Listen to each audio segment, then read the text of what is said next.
Hi folks, uh, in this video presentation, we're going to learn about percent or percentage, and the focus is going to be on concept.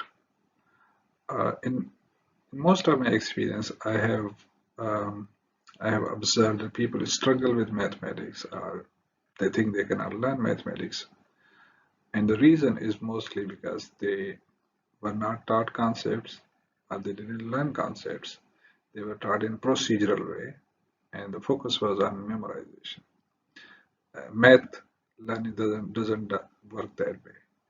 You have to learn concepts. You have to understand how concepts work, and a good way to see that is how concepts work in our daily lives.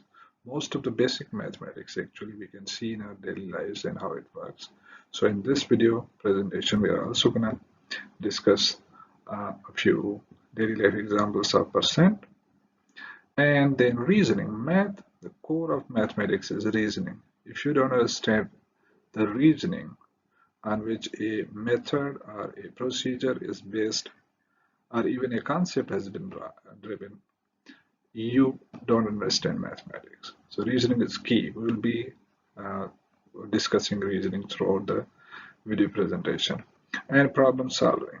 See, we humans created most of the mathematics because we wanted to solve problems. So we'll be discussing few problems here, solving problems, but then there are other videos that I'm making on problem solving too. So this table here is the key to this concept that I want to discuss today with you. So just pause for a moment, stop the video here, and think about how this represents the concept. Okay, so what is the concept of percent? Well, basically, this this small table gives a basic concept of percent. Okay, how? See, if we have to find out 15% of 300, what actually when we say 15% of 300, what actually we mean is for each 100 in 300, 15 per 100. Percent means per 100. So for each 115, and because 300 has 3 hundreds, so 15 comes 3 times and it totals 45. So 45 is 15% of 300. Okay, so when we say 15%, what we mean is per 100, 15, and that's the basic idea, the basic concept. And this meaning of percent actually can help us understand it further. Percent is a combination of two words, per plus cent, which means per means each or every, and cent means 100. So percent means per 100 or for each 100, like we see here. So 15 per 100. When we say 15%, what we actually mean is 15 per 100. That's what we see here, 15 per 100, because 300 has 300, so 15 comes 3 times, and 45 is 15% of 300, right?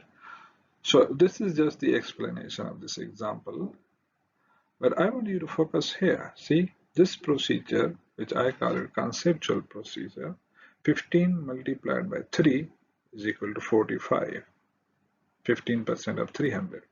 And why multiplying 3? What is the reasoning? Because in 300, there are 300, so 15 comes 3 times.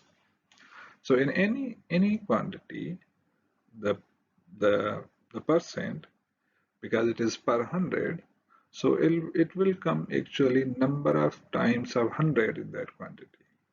So in 300, there are 300s, so 15 comes 3 times. All right, we will discuss more of these examples. Okay, so let's look at another example. Now this is 15% of 900. 900 is a bigger number, but 15% I have purposefully kept 15%, so you can connect with the previous example. Now here you can see in 900, because there are 900, so 100 comes 9 times, and that's why 15 also comes 9 times. So 135 is 15% of 900, like we see in this table. And procedurally, well, first conceptually, 15% of 900 means 15 for each 100 in the 900 that we see here. 15 for each 100, 15 per 100 or 15%. Percent means per 100. Okay. And since 900 is 900, so 9 times 15 makes 15% of 900. So this is 9 times 15, and that's the 135 is the 15% of 900.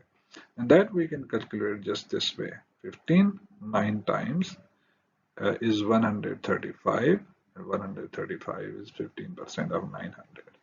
Now you can understand the reasoning of why we multiply 15 by 9, because 9 is the number of hundreds in 900. So 15 comes 9 times.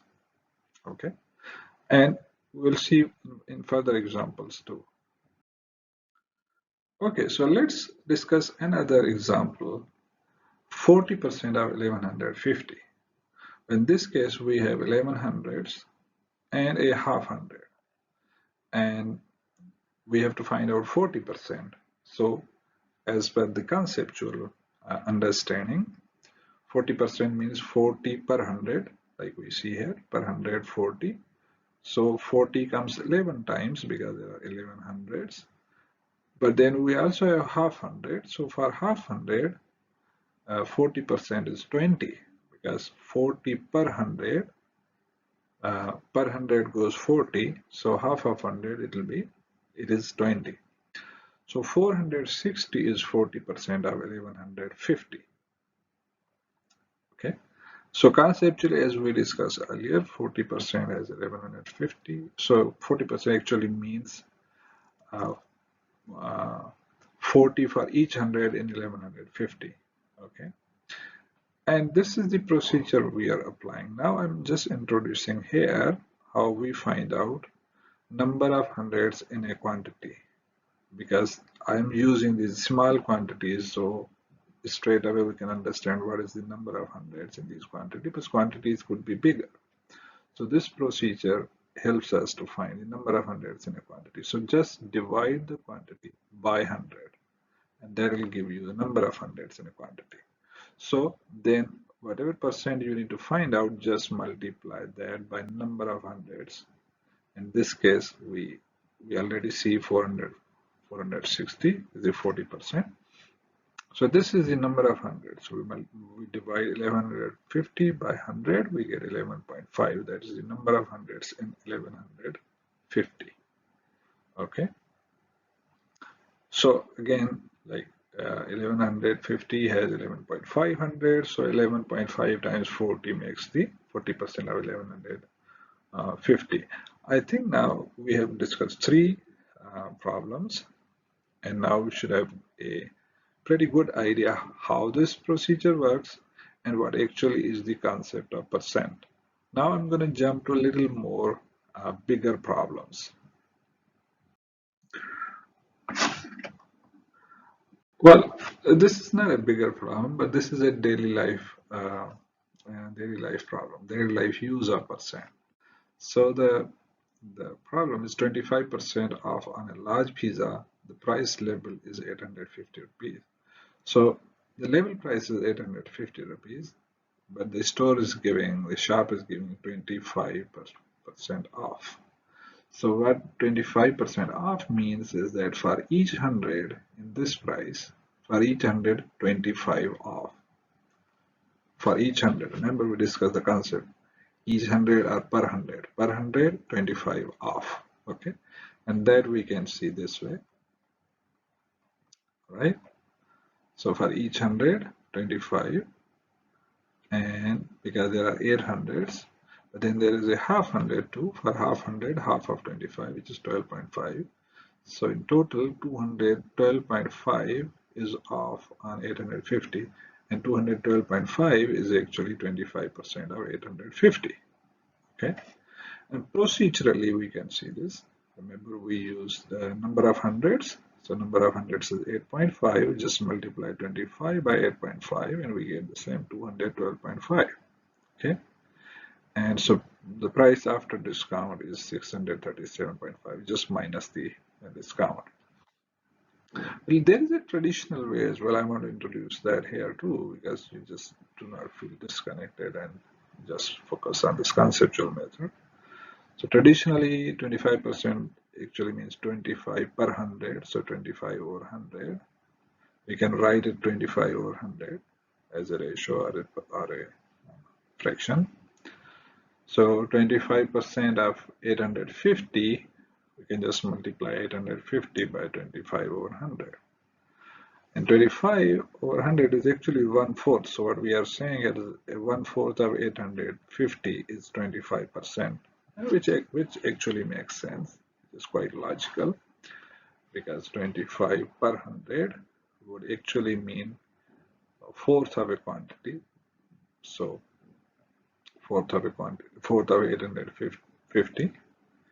And actually this fraction actually can be converted in decimal too. I just want to introduce like these, so we can do a fraction and decimal too. I'm making another video on that, but here just an introduction. So answer is 212.5, the same answer that we found here and conceptually here.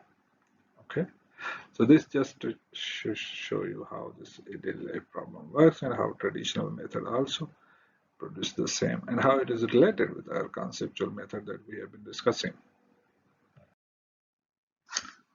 Okay, so let's do another daily life example. 363 out of 600 students in a school are girls. What percent of the students are girls? Now, notice in this problem, we are not given a percent. We were basically being asked like what percent is 360 of 600, or 360 is what percent of 600? Because these are the 363 are girls, and this is the total number of students, and we have to figure out like what percent or what per 100 is the number of girls in this school. Okay, so procedurally, and I'm calling it concept-based method, is now that we have to just distribute this number to each 100 in the total quantity. So total quantity or total number of students is 600. So we just have to distribute the number 363 evenly to each 100. Now there are 600, so we just divide 363 by 6. We get 60.5. Now 60.5 means that to each 100, for each 160.5 is the number of girls. Sometimes people get just a little surprised, how 60 and a half girl? Well, in percent we get the grade per 100, but in real terms probably for 200 students, 121 are girls.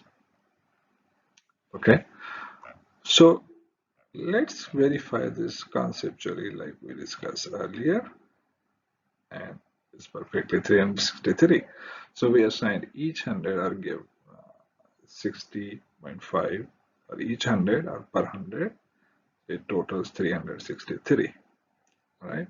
So 363 is actually 60.5% of 600, or in other words, 60.5% of the students are girls in this school. Okay? And traditionally, this is how we do these kind of problems.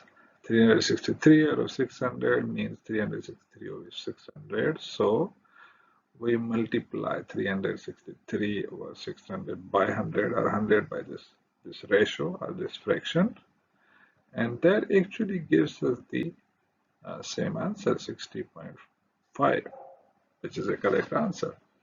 But what I have observed that people have a little bit problem understanding why we are multiplying 100 by this ratio, or why this fraction or ratio we're multiplying by 100.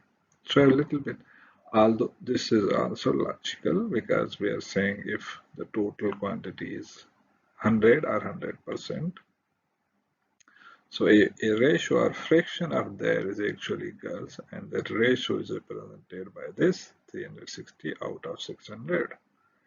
So if we multiply 100 by that ratio or fraction, we get this number. That's why the answer is correct. But people have a little problem understanding this, and I feel like this conceptual method is simple and makes more sense. Just number of hundreds and distribute this quantity to each number. So we have to divide this number by number of hundreds. All right. Okay, so now we have a bigger problem. Let me read it first. Adam's only income is his salary. He worked on saving by leaving his unused funds in his saving account every month. At the end of the year, he had saved rupees 564,355 based on per month average salary of rupees 350,000. What percent of his annual salary income did Adam save? Now, what actual amount he saved is already given here. We just interested in percent because, as I discussed in the beginning, sometimes it makes more sense, like what on each 100 Adam saved. Now, when we solve these kind of problems, a general approach or good approach is just see what is given, what information is given, and what we are being asked to find out, and then decide how we go about finding it out. So information here is given that Adam has saved 564,355 rupees at the end of the year. His monthly average salary is 350,000. So, and we are being asked like what percent of his annual salary income did Adam save? So at the end of his year, what percent he has saved, what percent of his annual salary income. And by the way, his only income is his salary. So first we need to find out the annual income, salary income. Well, we just multiply the monthly salary by 12 because there are 12 months, and we get 4,200,000. Okay. Now next we just like we did in the previous example, we just have to distribute this quantity by the number of hundreds. And how we find number of hundreds? We just divide this quantity by 100. Okay. And the number of hundreds is 42,000. So we just divide this quantity which Adam saved at the end of the year by this quantity, and we get 13.44. So 13.44% is Adam's annual saving. In other words, Adam, for each 100 he made, for each 100 he saved 13.44. 13.44 is percent or per 100 saving. Okay. Okay. So we have solved enough problems now, and I hope by now you have learned conceptually what concept is percent or percentage and how it works. These are problems for you just to solve, practice. And these are some word problems, a little bigger problems you can practice.